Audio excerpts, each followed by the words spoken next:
அமெரிக்க எழுத்தாளர் Ernst Hemingway ஒரு சிறந்த விளையாட்டு வீரர் மற்றும் வேட்டைக்காரர். அவர் ஒரு பெரிய பணக்காரர். ஒழுக்க நெறிகளுக்கு அவர் மதிப்பு கொடுக்காம வாழ்ந்தாரு. அவருக்கு கடவுள் நம்பிக்கை கிடையாது. 3 தடவை அவர் பிளேன் கிராஷ்ல அகப்பட்டு 3 தடவையும் எந்த ஒரு ஆபத்தும் இல்லாம தப்புனாரு.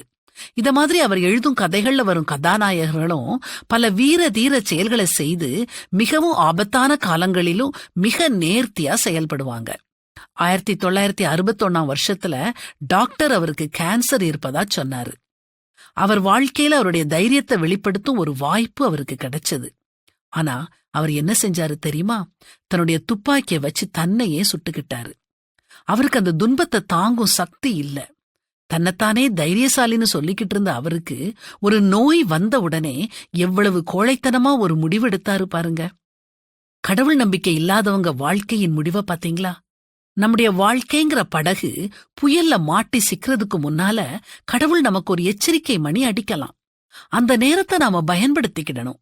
கடந்த காலத்துல நாம எப்படி வேணா வாழ்ந்திருக்கலாம். அத பற்றி கவலைப்படக்கூடாது. ஏன்னா நடந்ததை நம்மளால மாற்ற முடியாது. நிகழ்காலத்தை நினைச்சு பார்க்கணும். நாம எவ்வளவு தூரம் மத்தவங்களுக்கு பிரயோஜனமா வாழ முடியும்னு நினைக்கணும்.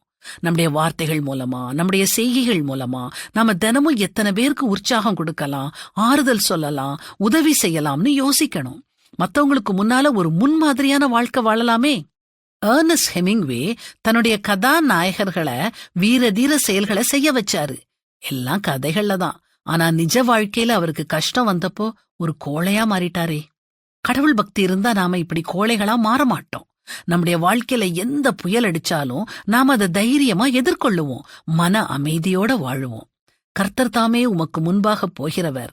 அவர் உன்னோடே இருப்பார். அவர் உன்னை விட்டு விலகுவதும் இல்லை, உன்னை கைவிடுவதும் இல்லை. நீ பயப்படவும் கலங்கவும் வேண்டாம் அப்படின்னு சொல்லி வேதாகமோ நம்மள திடப்படுத்துது.